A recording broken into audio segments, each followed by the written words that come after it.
Welcome to Musings with me at Butterfly Effect with Lisa. May this generate conscious thinking and discussion for those you love and care about. So in this episode, I'm musing on taking action, or you could also say, just bloody do it. I heard in a program I went to late last year called Motivate for boys with Rev. Rev runs a program called Motivate for boys, and he also runs one for girls, and it was really awesome, and I will share the link down below if you are interested in going to one of those programs. He runs them between New Zealand and Australia, so and all over the show.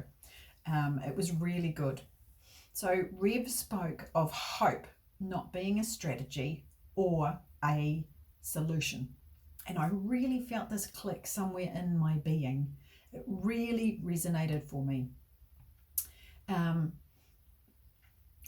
It sat with me so much that I actually jotted it down in my notes so that I could think about it later. And that way I didn't track off on that thought instead of actually listening to the rest of the session. And there's a tip, by the way. If you write down that thought or that idea, you can just come back to it later and you can carry on with where you're supposed to be at instead of like off with the fairies going to wherever you're thinking. And anyway, this is what I came up with. Hope is not the strategy or solution, but it is the first step out of despair or anger or whatever low level emotion.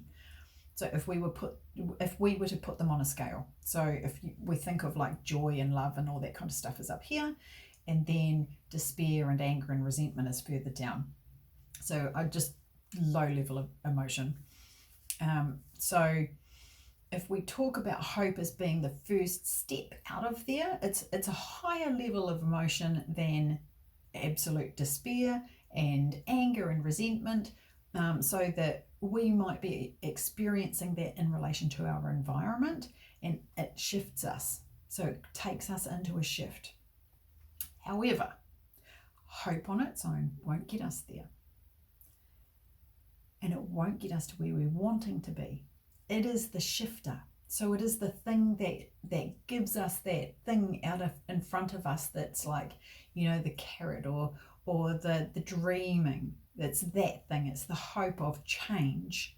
So that's the shifter from being in that space of anger or despair or whatever, and into that space of action. So it's a precursor to action.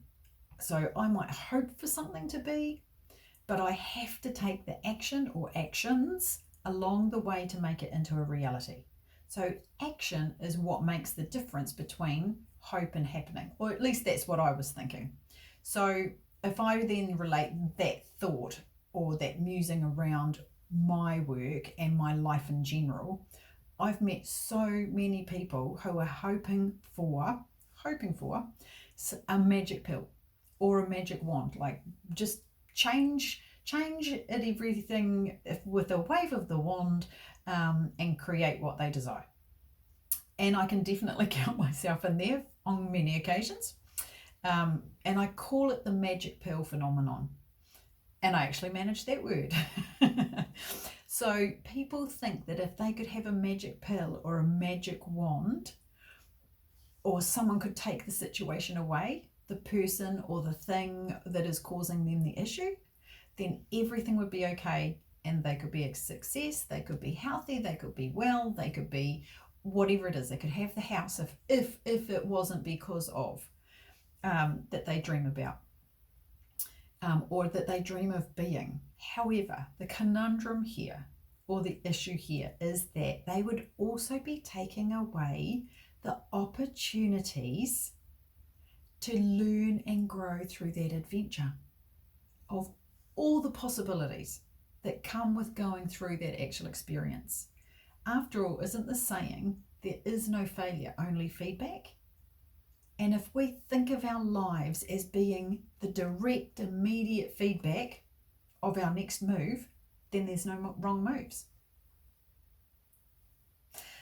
I have definitely learned, and I'm sure many, if not all of you, have learned over the years, that failure in whatever area has often, or at least on occasion, turned out to be a blessing in disguise.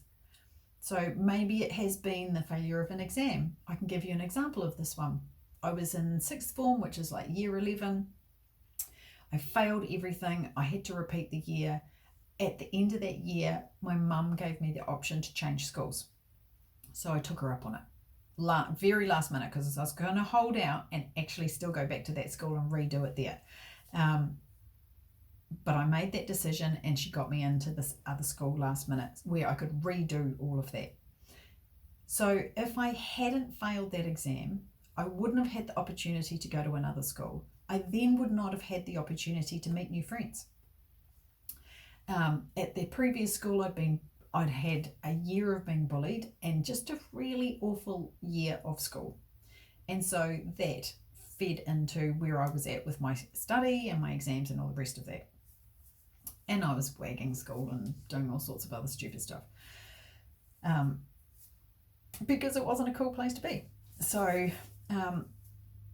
as I said, that new school came with new experience, it came with new friends, and if I had never failed, I never would have experienced that. The next one came with my exit interview from coaching. So we had to do a final exit interview where we actually took somebody through a coaching session, and then that was listened to. And I had spent all this time practicing, and some stuff had gone down, and it meant that I wasn't in the frame of mind that I needed to be in to go into that session. And you can hear more about that in one of my other podcasts called To Fail or Not to Fail, or Failure or Not Failure. That is the question. It's in there somewhere. I can put a link in this. And it taught me to listen to myself. I learned to listen more to my inner voice and follow my intuition. Not that I do it all the time, but I definitely, when I get that gut feeling of, you know what, this is not the right time to be doing this, and it's an overwhelming gut feeling, I don't go ahead. But I have to look at and address, is that simply because that's bringing something up for me? Or is it a legitimate, like, you know, there's too much stuff going on in my life at the moment and I can't focus on this? And I did smash out the next one. But go and listen to that one if you'd like to know more about it. So, what failures can you think of that if you had been successful, you wouldn't be where you are now? It also might help to stop thinking of them as like this huge sinkhole that we need to go and live in, and we sink down into it, and then shift our perspective into them being more like diversions. So for ourselves, like where we really need to be, like forks in the road. So instead of going along and then sinking down into that hole and staying there and like, oh, this was a huge failure, I'm never going to get out of this, I don't know what to do, how can I change this? And living in that space of hope of, oh, I hope this goes away, or I hope this happens or doesn't happen, or whatever. And think of them more like forks in the road of, well, I didn't go down that way, but I can maybe still go and get to there coming through this other side.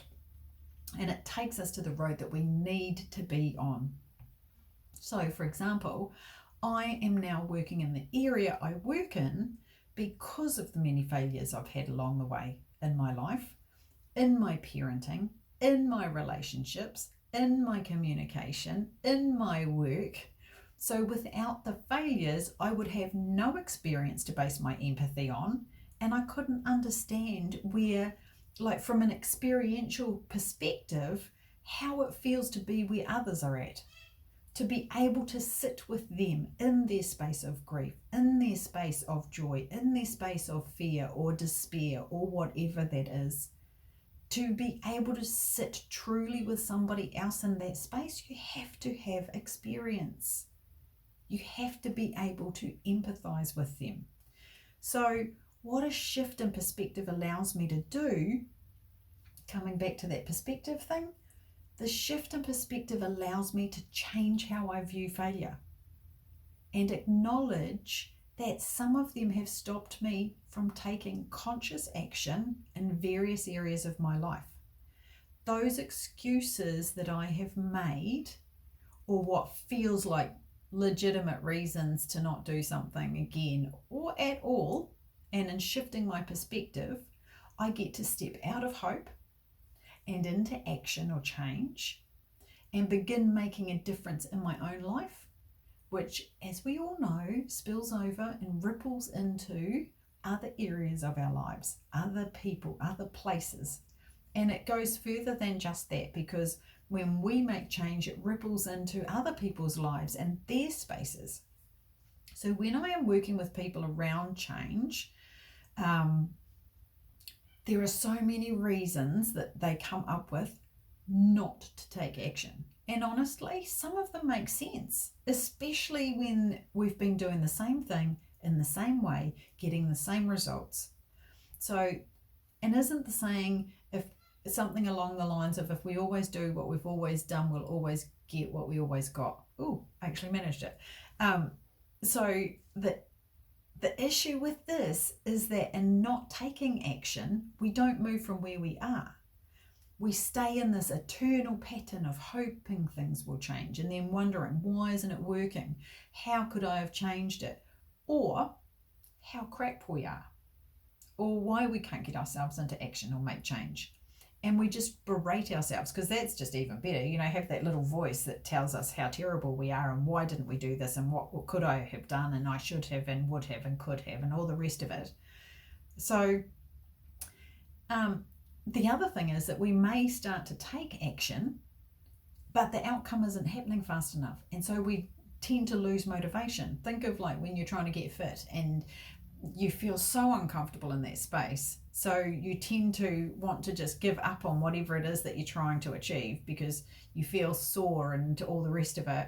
And then you just relapse into an old way of being because you tried to do too much all at once, and then you become so sore that you can't get up and go and do the walk, go and do the exercise, and so you go back into that old way of being. So it's about taking those small steps along the way.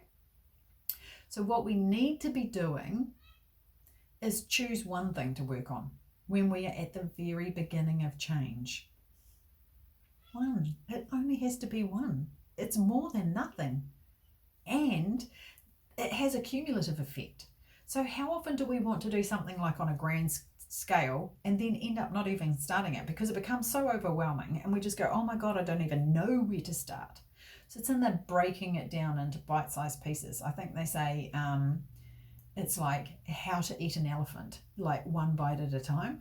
So when something feels really huge, you don't eat the whole thing. You don't stuff the whole thing in your mouth all at once.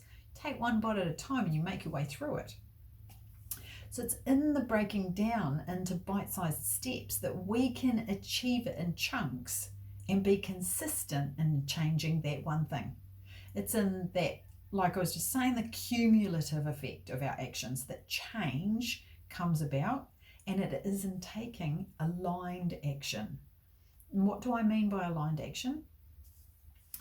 Aligned action, well, what it doesn't mean is only taking action when it feels good to do something. Because if we all did that, half of us would never do anything. I know that's true for me. So aligned action, it means making sure that the action is aligned with your vision and having a vision in the first place. So think about having a why, like, why do you want this thing? Or why do you want to be in this place? Or why do you want to have a partner? And then taking steps towards the vision. It's in doing even some small thing every day or really regularly that accumulates into that bigger change. It's checking in with yourself every day. What is my why? What is my vision? What is at least one small thing that I can be doing to support my vision today? That might be having a day away from your teens. I know that's the case for me sometimes. It might be away from the kids if you've got younger children. It might be away from your partner to reset. It might, when we are giving all the time, and I know I say this a lot, but when we are giving and doing and being for everybody else, sometimes we get into being the person that fixes everything. So we become the person, the fixer for everyone else. And we become the go-to for all their solutions. We become the person who holds the whole mental load. Like, how much do you have going on in your head with the load of everything that you have to remember and facilitate and operate? So we need to stop on our path to our vision and ask this, if this aligns, or how does it align with it? So what is the action that aligns with it? Is doing everything for everyone else supporting myself? Is it even supporting their growth? Could me being unavailable for a bit help them to find some of their own solutions? Because they don't have me to go to. I have what could be called a well-being fail that tested this whole theory when I got really sick. So I got physically unwell, and that affected my mental health. And I ended up booking a flight to go home and stay with my mum for a few weeks while I reset and got back on track. In the meantime, everyone found out exactly what mum does around the house and some of what my mental load consists of. And they all got sick, and I wasn't here to look after everybody. So sometimes taking a step back, and I'm not saying you have to take weeks, it could be a day, just step back from it a bit and allow them to find their own solutions a little bit. Ask them, what do you think the solution is?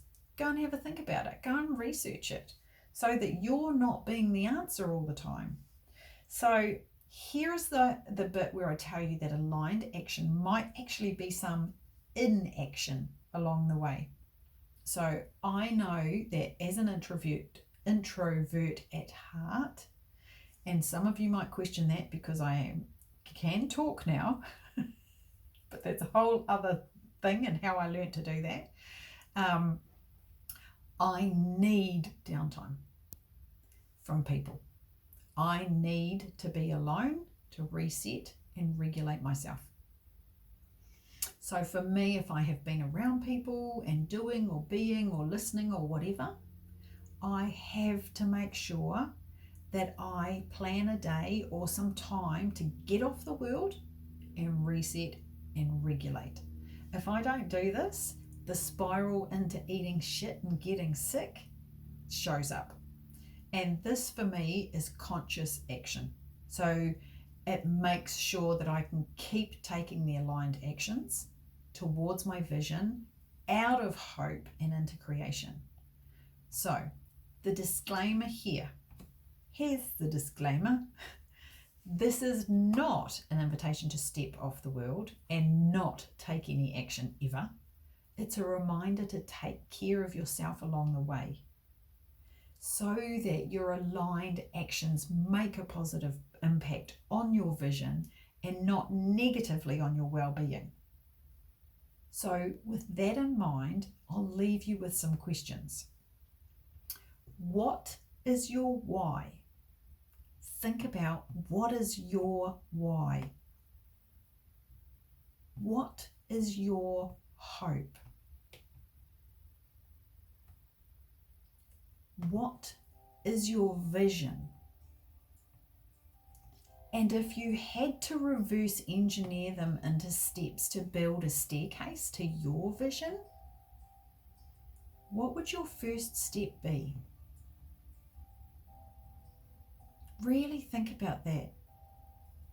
What is your why? What is your hope? What is your vision? And if you had to reverse engineer them, as in do it backwards to what the first step is up to the step where you achieve it, what are the steps to build a staircase to your vision? What would your first step be? So I hope this brings you some I hope this brings some inspiration and information, if that happens to be what you need, to think about your aligned actions and helps you to consciously move out of hope and into creation. And with mountains and mountains of love from my heart to yours,